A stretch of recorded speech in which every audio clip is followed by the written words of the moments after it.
익산 일빛교회 장권능 목사입니다. 익산 일빛교회 장권능 목사님 주일날 예배 말씀 빌립보서 2장 1절에서 11절 겸손을 배우면 행복합니다. 하나님께서 고민을 합니다. 어느 날 고민을 하다가 이 개구리가 까치가 집을 지키기 위해서 입으로 나무가지를 물고 날아가는 것을 보게 되었습니다. 지혜로운 개구리는 까치가 주워가지고 나뭇가지의 크기와 굵기를 열심히 살펴봤습니다. 너무 굵어도 까치가 못 물을 것이고 너무 가늘으면 빠질 것이고, 그래서 고민을 하다가 까치가 주로 이렇게 물고 날아가는 그런 나뭇가지를 비슷한 가지를 입에다가 물고 숲에 숨어가지고 나뭇가지를 이렇게 부위가 오셨어요. 개구리가 들겠어요? 지난주에 교통방송 소망의 기도 같은 어떤 같이 진행한 목사님 개그맨을 하시지 왜 목사님으로 하시는 그러길래 축복입니까? 조중도 두 가지 다 하시고 그러냐 그러더라고요. 어쨌든 어설프게 갖고 지금 안 됩니다. 어쨌든 개구리가 나뭇가지를 들고 숨어 있습니다. 누가 물어가라? 까치가 물어가라. 아닌 게 아니라 까치가 이렇게 주변을 살피다 보니까 자기가 원하는 집을 지을 수 있는 나무가지가 있습니다. 그래서 까치가 힘을 꽉 물어서 물어가지고 팍 날아갑니다. 그때에 이 개구리가 막 너무 감격스러워가지고 너무 기뻐가지고 야 드디어 내 몸만 이루어진다고 내 소원이를 막 기뻐하고 춤추고 싶고 막 야호 하고 싶은데 참는 거예요. 왜요? 입을 벌리는 순간에 자기가 그동안에 꿈꿨던 하늘을 나는 이 꿈이 무산됩니다. 참습니다. 밑에서 다른 개구들이 와 멋있다, 와 대단하다 그러는데도 불구하고 너무 좋다라고 입을 벌리고 자랑하고 싶은데 참고 있습니다. 한참을 날아가는데 옆 동네에 살고 있는 개구리들이 그 모습을 보고 너무 부러워가지고 이렇게 이야기를 했다고 합니다. 야, 너는 정말 천재 개구리구나. 도대체 누가 그런 기발한 아이디어를 가르쳐 주었냐 하고 묻자 순간 개구리는 우쭐한 마음에 천재라는 말에 흥분이 되어가지고 누구야 나야! 그 순간에 그 궁중에서 떨어져가지고 지금까지 중환자실에서 깨어나지 못하고 연명치료를 받고 있다라는 이야기입니다. 이처럼 우리가 하나님 앞에 드린 봉사와 헌신, 예배, 충성도 한순간에 물거품이 드는 순간이 있습니다. 제가 이 설교를 준비하면서 예수를 믿는 사람이든 안 믿는 사람이든 세상을 살면서 나 교만하게 살 거야, 나는 진짜 교만한 사람이야, 이런 사람은 한 사람도 아마 없을 겁니다. 그렇게 살려고 하는 사람도 없을 겁니다. 그런데 누구나 다 겸손하게 살고 싶어요. 정치인도 사업을 하는 사람도, 물론 속으로는 그럴지 모르겠지만 겉으로는 다 겸손한 채 그렇게 살고 싶어 합니다. 그런데 어떤 사람들은 저 사람은 참 왜 이렇게 겸손하지 못하고 교만해, 저 사람은 교만을 넘어서 거만하고 오만방자해, 이렇게 정치인들을 우리가 평가하고 또 집에서도 가정에서도 우리 살면서 특별히 교회 안에서도 보이지 않는 나는 겸손하게 얘기하는 것 같고 나는 있는 듯 없는 듯 교회에서 봉사하고 충성하는 것 같은데 우애가 됐든 어쨌든 사람들의 평가가 저 사람은 왜 이렇게 교만하지? 이렇게 들려준다면 우리는 내 안에 모시고 있는 하나님의 사랑 안에서 온전한 행복자로 살아가지는 못하고 있다는 거예요. 우리가 교회에서 아무리 열심히 헌신하고 봉사하고 충성하는 순간에 물질해가지고 내가 하는 개구리처럼 하는 순간에 그 하나님의 은혜와 하나님의 영광을 위한 그 축복의 행복의 메시지가 우리 삶을 다 무너뜨리는, 그러므로 말하면 마음이 공고해지고 시험이 오고 뭘 해도 기쁨이 없고 도리어 상처가 들고 위로가 되는 게 아니라 누군가의 아픔을 주고 누군가의 불편함을 주는 그런 교회 생활이 된다면 교회를 통해서 신앙생활을 통해 하나님 주시는 행복을 누릴 수 없다라고 성경은 우리에게 말씀하고 있습니다. 그럼 우리가 어떻게 하면 겸손할 수 있을까? 오늘 본문은요, 우리 잘 아는 것처럼 빌립보 교회 성도들에게 바울 사도가 전하는 메시지입니다. 빌립보 교회는요, 특별한 교회입니다.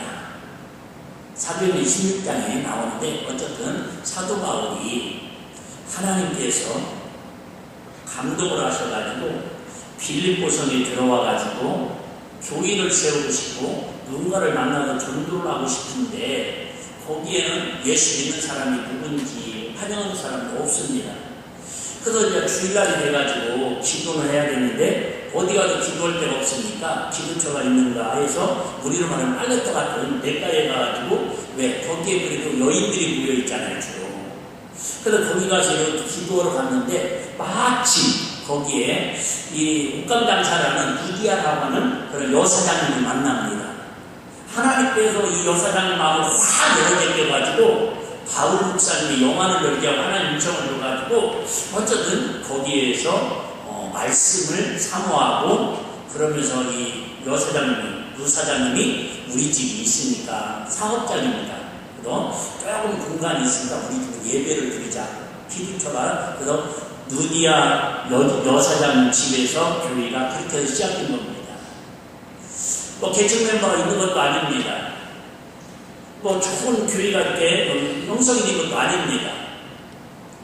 그런데 이제 거기에서 이렇게 기도하다가 그 지역을 순방하다가 막 귀신 들린 사람을 고쳐주고 막 이렇게 무당 점쟁이들을 막 어쨌든 해결해주고 그러다 보니까는 핍박을 받아가지고 애매하게 고난당해서 감옥에 갇힙니다.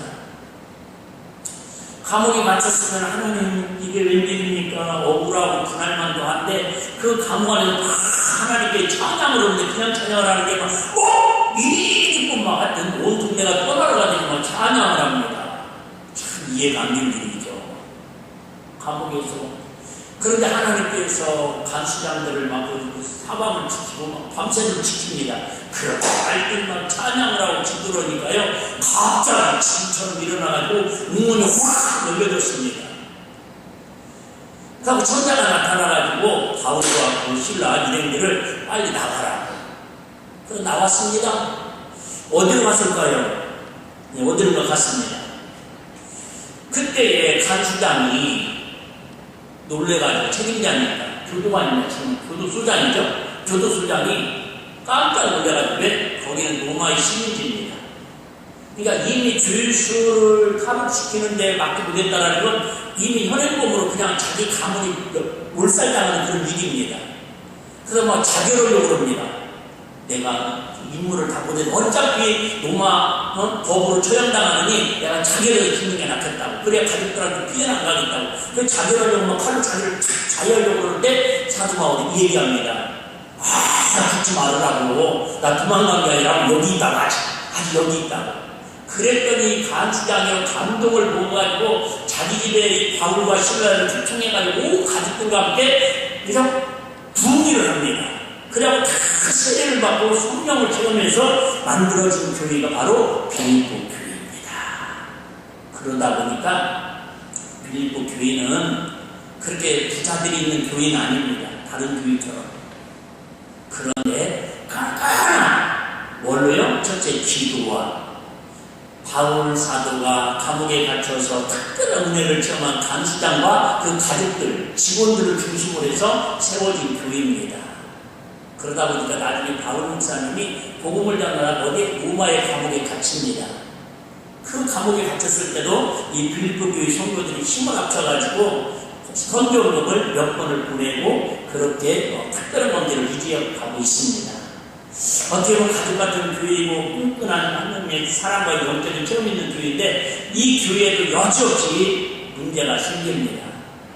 어쨌든 율법주의라고 하는 그런 할례를 받아야 구원받고 율법을 지켜야 구원받는다고 하는 이 영적 어떤 이단들이 아닌 이단들이 들어와가지고 그 단단하고 그 행복하고 그 기쁨이 충만한 그런 빌립보 교회에 어리석음이 생깁니다.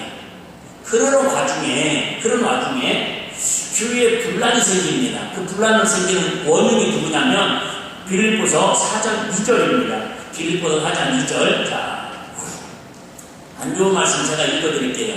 내가 유디아를 권하고 순두개를 권하노니 주 안에서 같은 마음을 품으라. 다시 얘기할게요. 여러분, 성경이니까 이처럼 미화돼가지고 상당히 순하게 표현되어 있습니다. 무슨 얘기예요? 지금 사도 바울이 감옥에서 들려오는 소리가 그렇게 특별하게 빌립보 교회가 하나님 은혜로 세워지고 성도들 간의 교제와 사랑이 넘치고 감옥에 갇혀있는 담임 목사가 지금 없는 중에서도 성도들 간에 힘을 합쳐가지고 무슨 감옥을 웃바라지라고 이렇게 좋은 교회인데 조금 교회가 생각하는 어려움이 오니까 두 사람이 나타났어요. 지도자가. 그 지도자가 누구냐면 유오디아, 쉽게 표현하기 위해서 해석을 해서 유권사님이라고 합시다. 유권사님들, 회장들이 많이 그냥 유권사님. 그 교회에 유권사님이라는 분이 계셔요. 우리로 말하면. 그리고 또 한 분 어떤 권사님 계셔요? 순두부 권사님 계셔요. 순 권사님. 이 두 권사님이 서로 뭐예요? 마음이 안 맞는 거예요. 그래가지고 유권사님이 이 말하면 순권사님이 반대하고 순권사님이 이렇게 하자고 그러면 유권사님이 저렇게 하자고 그러고 교회가 이것 때문에 뭐예요? 다툼이 일어나는 거예요.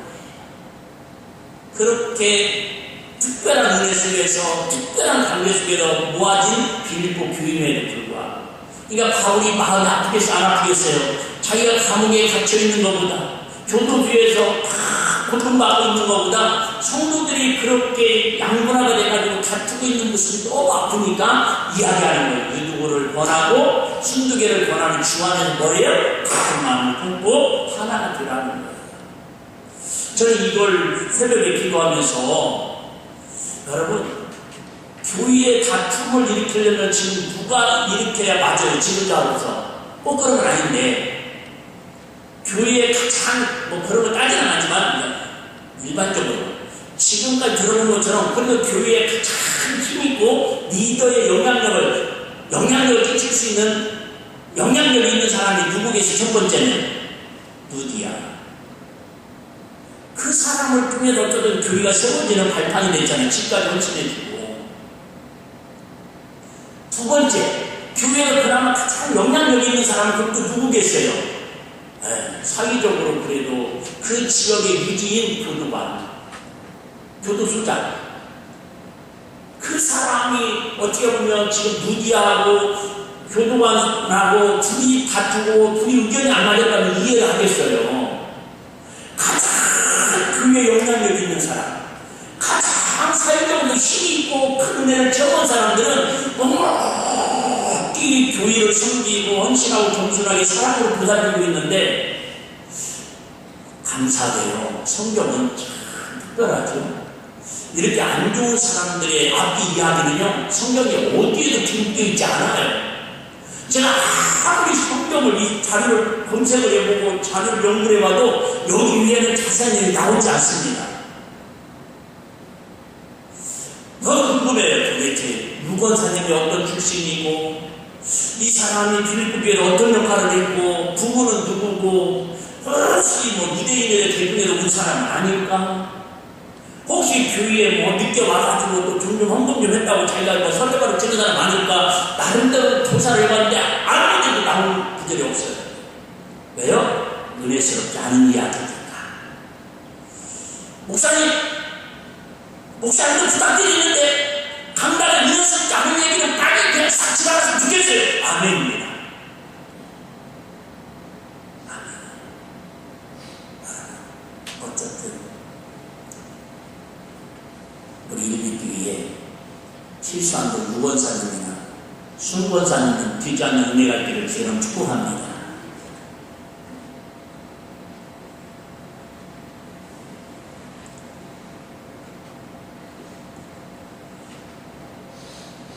이 사순절은 우리가 지금 세 번째 주일을 보내면서 네 번째 주일을 맞이했는데요.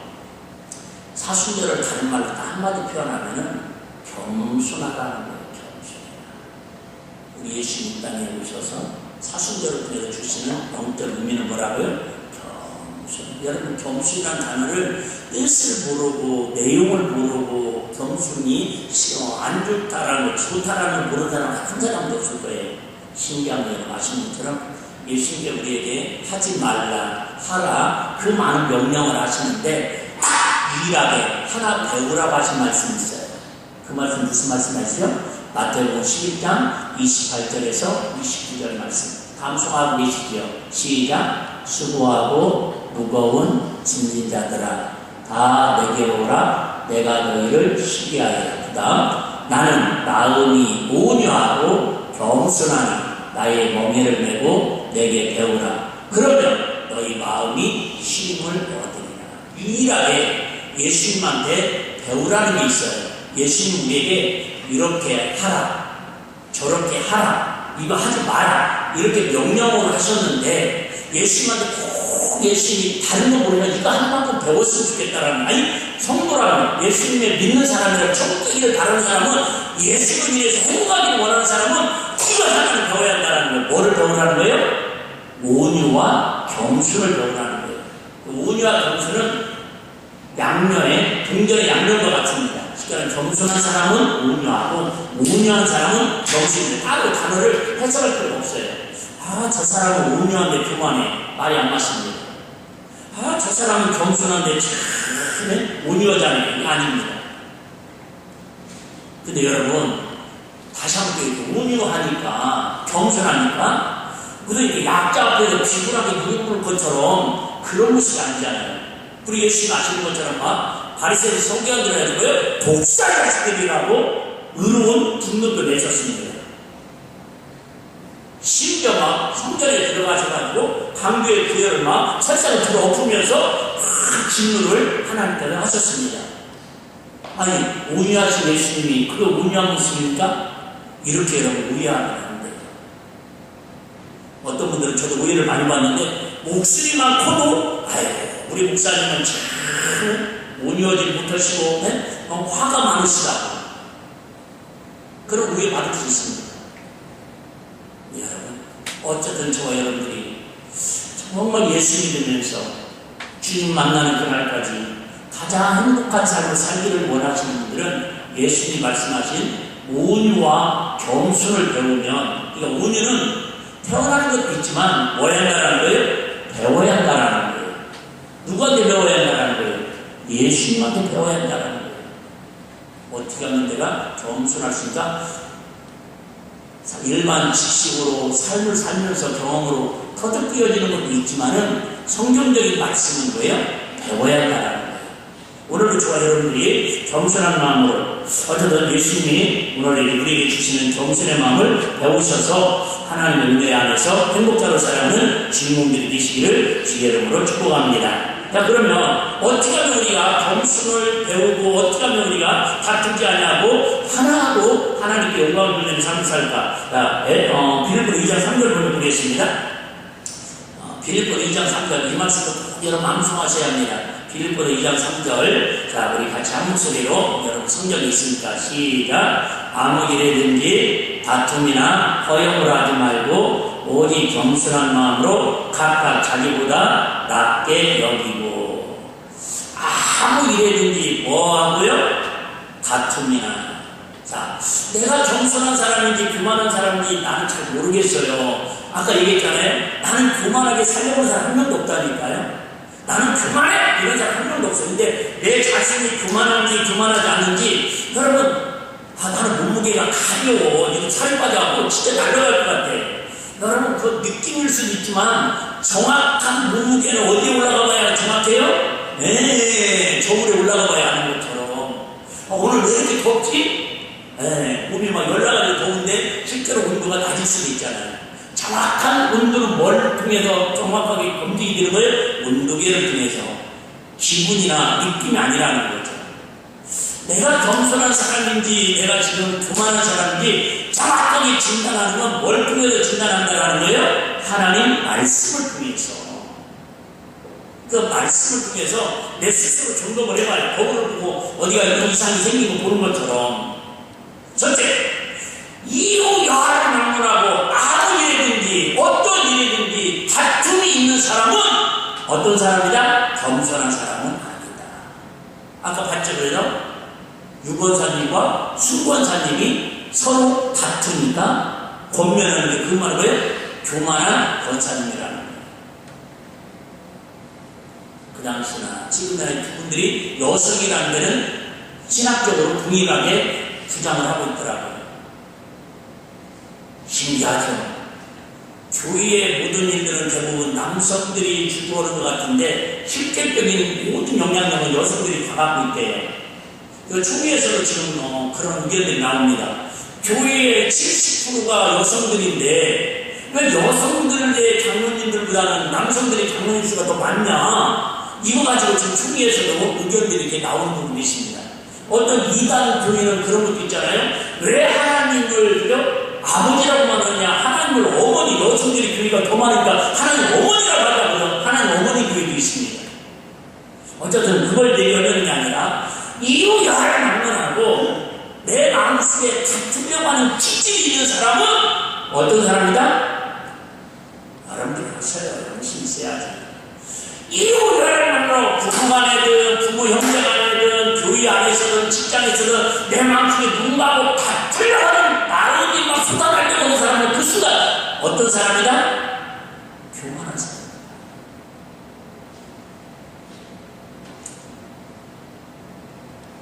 아시잖아요. 잠언서에 교만은 태망의 선봉이고 교만은 지옥의 뿌리고 교만은 불행의 뿌리라. 여러분 모든 식물은 영양분을 먹고 자양분을 먹어야 크는 것처럼 우리 사람은 지난주 우리 말씀 나누는 통해서 저녁에 드리는 것처럼 영적 존재이기 때문에 영적인 자양분을 먹어야 돼요. 하나님의 마음 겸손함을 먹고 온유한 마음을 먹어야 우리가 건강하게 행복하게 꽃피는 열매 맺는 삶을 사는데 교만한 영양분을 자꾸 공급하면요 겉은 무성일지 모르는데 겉을 볼 때는 직분은 있고 교회 다니는 연수는 있는데 그 안에 뭐가 없어요? 예수님의 생명의 능력이 없고 행복이 없다는 거예요.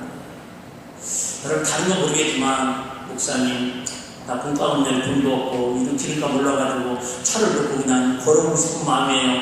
그런 상황은 정말 그런 상황이 있더라도 그래도 나는 주님 때문에 주님으로 인해서 너무너무 행복해요. 그런 분은 여러분 주님의 영적인 자양분을 잘 공급받고 있는 줄로 믿으시기를 바랍니다. 그렇습니다. 여러분. 아무 일이든지 다투면 무조건 여러분 교만한 사람. 다투는 거 보면은 아이고 교만한 사람들이 잘 만났네 그렇게 보시면 됩니다. 그럼 결과는 어떻게 된다고요? 네, 얼마 안 있으면 망하겠네 뭐. 두 번째요. 어떤 사람이 교만한 사람이냐? 허영으로 하지 말고 허영이 뭘까? 헬라어로 테노독시안이라는 뜻인데요. 헛된 영광이라는 거예요. 헛된 영광. 야, 이게 합성어인데요. 테노스는 내용이 없는 독사는 영광입니다. 독사라는 말 아시죠? 그러니까 무슨 얘기냐면 영광은 영광인데 내용이 없는 영광이라는 거예요. 다시 말하면 그냥 아무 내용도 없는 자기 자랑하는 거다 그 말입니다.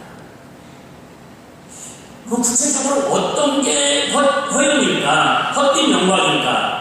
이런 마음이 들면 내가 지금 허영으로 주의 일을 하고 직장에서든 가정에서든 삶 속에서 허영하는 마음으로 교만한 마음으로 하고 있다는 걸 내 스스로를 진단하는데요. 첫 번째, 내가 더 인정받아야 돼. 저 사람보다는 내가 더 인정받아야 돼. 여러분, 세상의 모든 구조는 다 이렇게 되어 있는 거 아시죠? 좀 더 인정받고, 좀 더 칭찬받고, 좀 더 잘나고, 좀 더 잘하고, 좀 더 부자되고, 좀 더 성공하고, 내가 더. 여러분, 그게 집중이에요. 세상의 모든 그게 선악과를 따르면 마귀의 유혹에서부터 시작된 어떤 세상의 본능입니다. 내가 더 저 사람보다는 인정받아야 하는데 아니 그러니까 일을 더 많이 하고 인정받기를 원하는 건 당연하죠. 공부를 잘하고 인정받는 그나마 다행이는데 공부도 안 하면서 다른 사람보다 내가 더 성적이 잘 나오고 인정받기를 원하는 건 그게 교만이라는 거죠. 두 번째는요. 내가 더 중요한 사람인데 이런 마음도 있어요. 내가 하는 일이 더 중요한데 내가 저 사람보다 더 중요한데 그럴 때 여러분 내 마음속에 이미 교만의 영이 자리 잡고 있다는 걸 진단할 수 있어야 한다 그 말이에요. 솔직히 세상에 살면서 제일로 싸움을 많이 하는 세상이 누구예요? 싸움이라면 또 그런가요? 논쟁을 제일 많이 하는 사람이 누구예요? 제가 그냥 일반적으로 순위를 매겨드리면 되니까 여러분들이 고르셔요. 1번 엄마와 자식들, 엄마와 자녀들. 2번 부부간에, 3번 형제들 간에, 4번 직장의 동료들과. 몇 번인 것 같아요? 안 골라도 괜찮아요. 안 골라도. 근데 여러분, 진짜 갈등이나 원정이 많은 사람일수록 뭐 하는 거예요? 첫째, 관심이 많고 사랑하는 관계라는 거예요. 이해되시면 안 돼요. 그러니까 그것 때문에 더 뭐예요? 야, 좀 더 인정받고 싶어서, 좀 더 인정받는 사람이 지금 기대치가 있어가지고 사실은 더 뭐예요? 당신보다 내가 더 중요해. 내가 한 말이 당신이 한 말보다 더 중요해. 엄마는 뭔 소리야? 내 말이 더 중요하고 엄마는 세대 차이 나잖아. 서로 의견이 다르니까 다툼이 일어난다. 그 말입니다.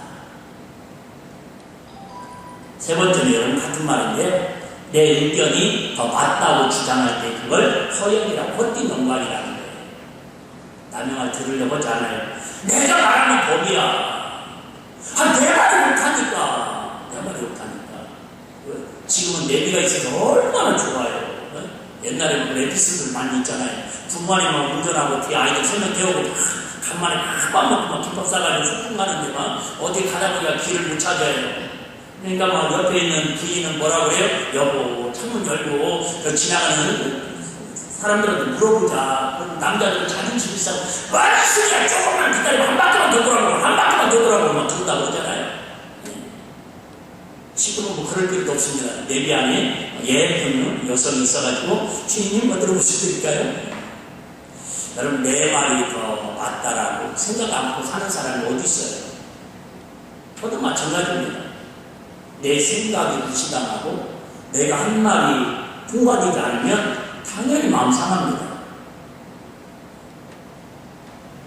그 마음이 없으면 여러분 살아있는 존재가 아니고 감정이 없는 거죠. 그런데 그럼에도 불구하고 우리는 다툼이나 허영으로 하지 말아야 할 것은 누가 그렇게 안 살으셨기 때문에, 예수님께서 그렇게 안 살으셨기 때문에 우리는 오직 겸손한 마음으로 각각 자기보다 뭐를 남을 높게 낮게 여기고. 참 어렵더라고요 이게. 예를 들면 어떤 전문 지식을 막 얘기하는데 초등학교 2학년짜리가 대학교 3학년 형하고 막 학문을 가지고 얘기를 한다고 합시다. 근데 뭐 초등학교 2학년짜리가 형 그게 아니라 내가 아는데 막 이렇게 하고 우긴다고 그러면 대학교 과외하는 3학년 형이 그걸 보면서 뭐라고 얘기했어요? 아이고, 네, 제자님 참 그런 생각을 다 하셨군요. 네, 존경스럽습니다. 인정하기 쉽지 않다는 말입니다. 겸손이 뭐냐? 나보다 더 인정받을 사람이 아니에요. 공부도 못했어요. 가진 것도 없어요. 믿음도 없는 것 같아요. 신앙생활도 편없는 것 같아요. 그런데도 그 사람을 나보다 그래, 더 높은 사람이야. 더 나보다는 모르는구나. 믿음이 좋은 사람일 거야. 내가 못 보는 저 사람만이 갖고 있는 주님이 뒷바로 믿음이 있을 거야. 이렇게 인정하고 그 사람이 또 뭐 대화를 하면요. 구체적인 대화도 듣고 싶은데 시간이 없으니까 금요일날 언급을 하고요.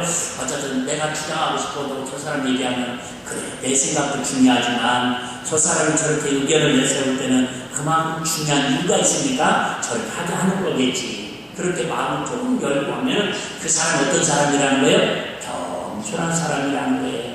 그 사람이 어떤 사람이라는 거예요? 예수님의 마음이 함께하고 있는 사람이라는 거예요. 할렐루야. 여러분, 제가 지금 이렇게 조금 얘기하는데도 막 스며들어야 하거든요.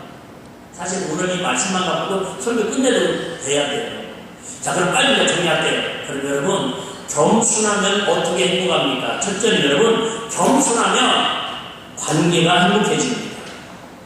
왜 우리가 겸손해야 하냐? 다시 이야기해요. 교만하면 여러분, 관계가 깨집니다.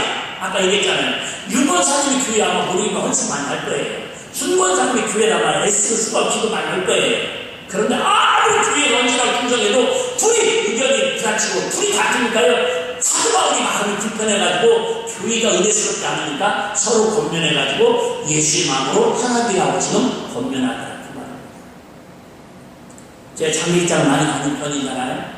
요즘은 그런 얘기 할 필요가 없지만 아마 부모님이 돌아가시면서 첫째로 둘째로 셋째로 재산 많이 못 물려줘서 미안하구나 그렇게 유산을 못 물려주게 돼서 유언하면서 아쉬워하면서 돌아가시는 부모님들은 많지 않을 거예요. 열이면 열, 백이면 똑같은 마음일 거예요. 유언을 못 해드려도 그래 내가 해준 건 없어도 내가 너희들한테 물려주는 건 없어도 그래도 살아있는 너 형제들끼리 서로 이해했으면 좋겠다. 그런 마음이면 아멘. 그런 마음이잖아요. 여러분 겸손하는 거예요. 부부관계가 여러분 행복해집니다.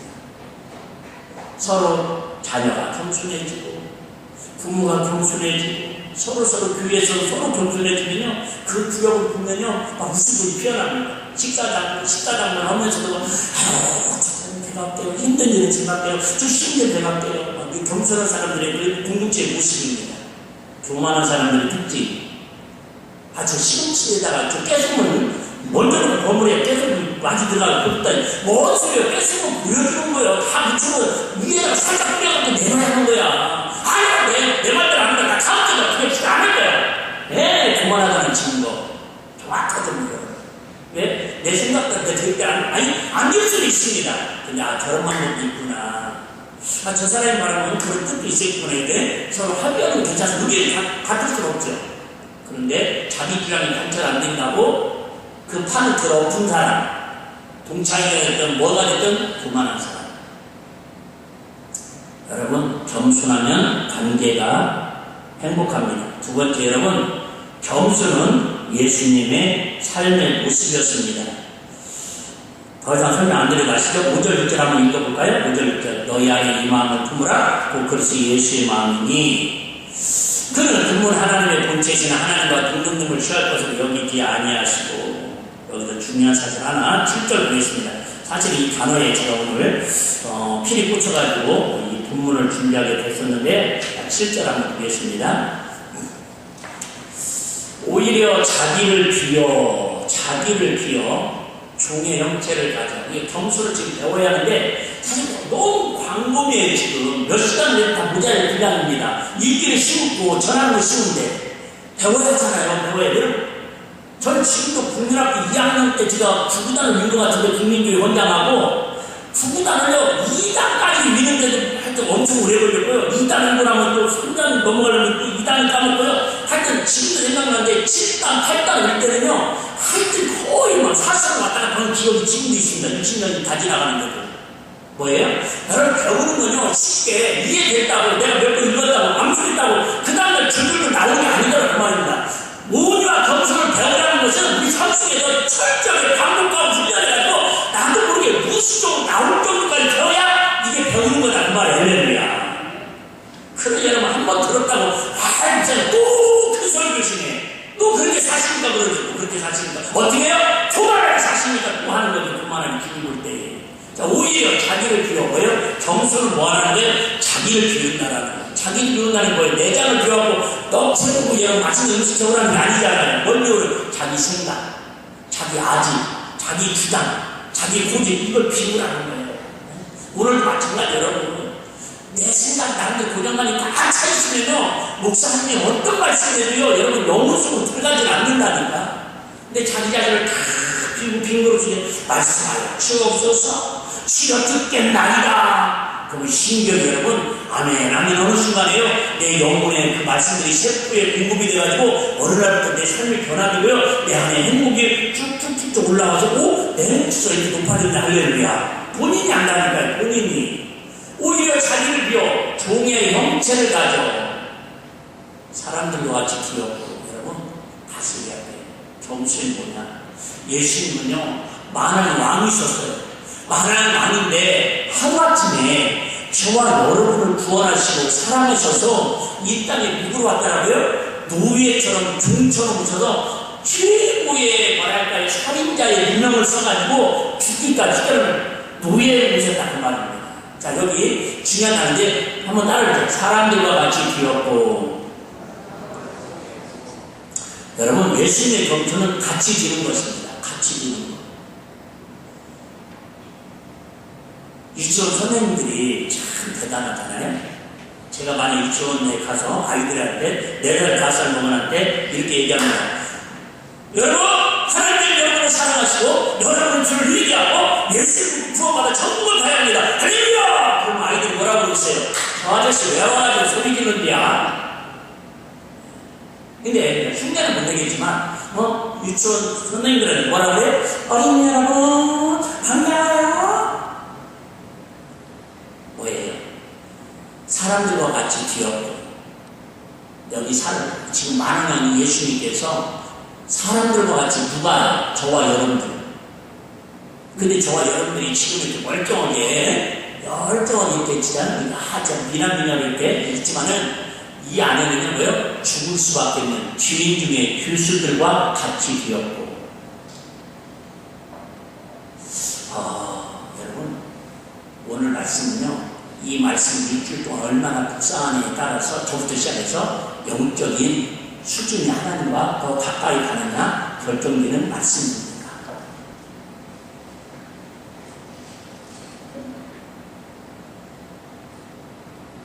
예화도 많이 있는데요. 참, 이 말씀을 어떻게 제가 해석을 할 수 있을까? 이런 거죠. 손양한 목사님을 우리 사랑의 원자탄이라고 합니다.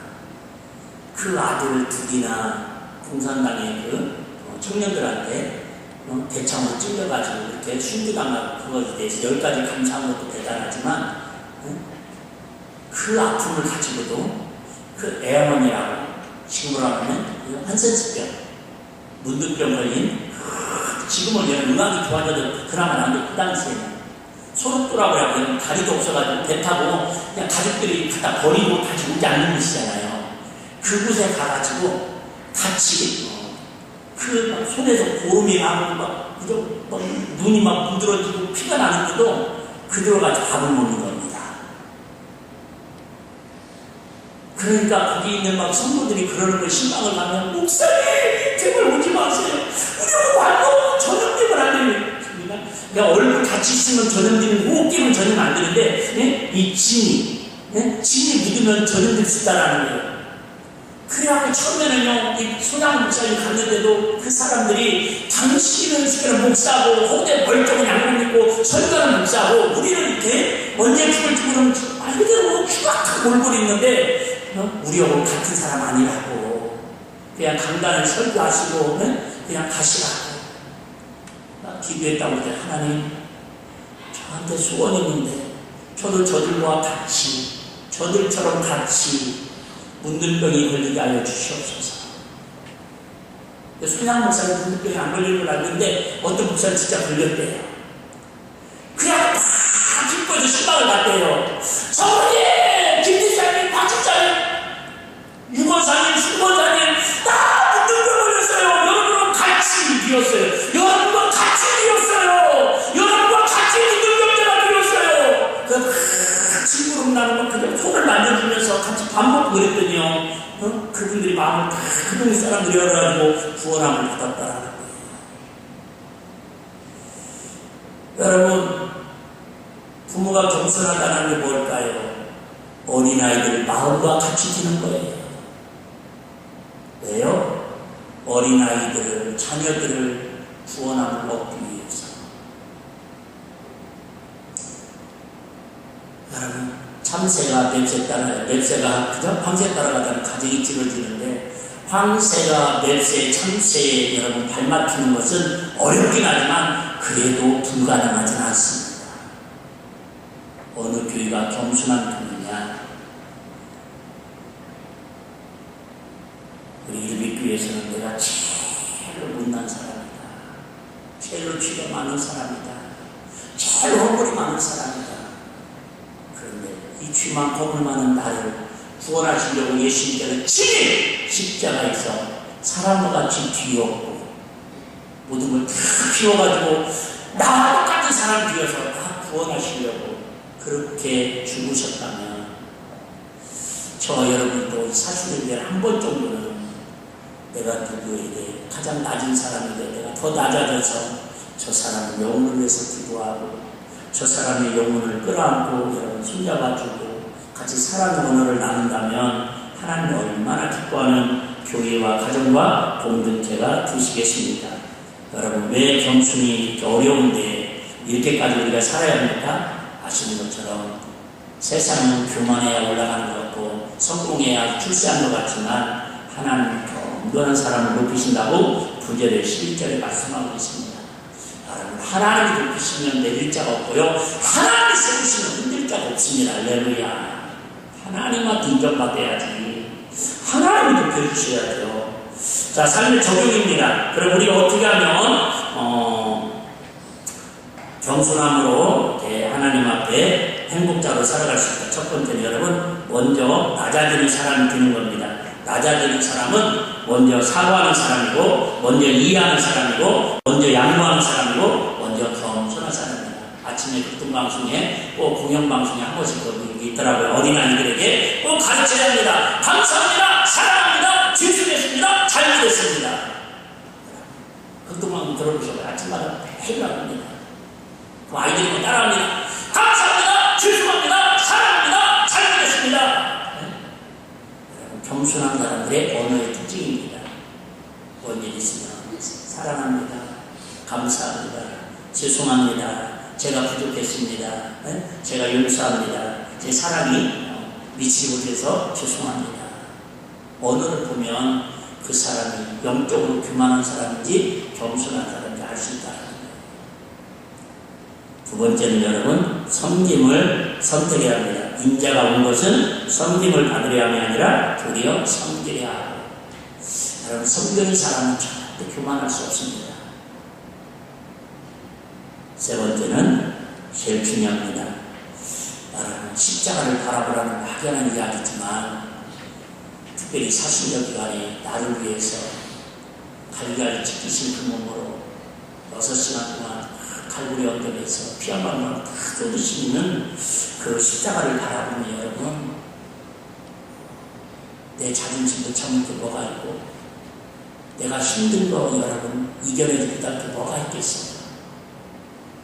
우리는 자꾸 십자가를 바라볼 때는 하나님의 온유와 겸손으로 세상을 이길 힘이 있다가 십자가를 바라보는 순간에 어느 순간에 나도 모르게 선악과를 바라보는 순간에 마귀의 소리가 커지고요. 눈이 보암직하고 귀가 들림직하고 여러분 그렇게 되면 이제는 마귀의 속성을 교만해요.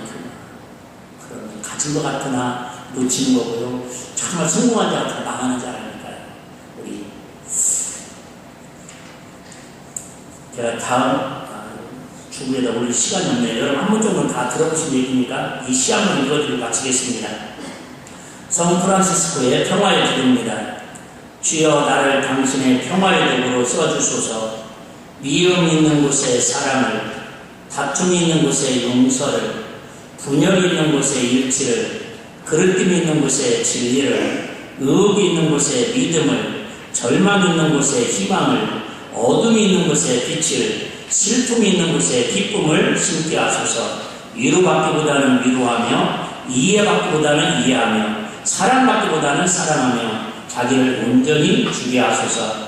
우리는 짐으로 받고 용서함으로 받으며 자기를 버리고 죽음으로써 영생을 얻는 겸손한 행복자가 되게 하여 주시옵소서.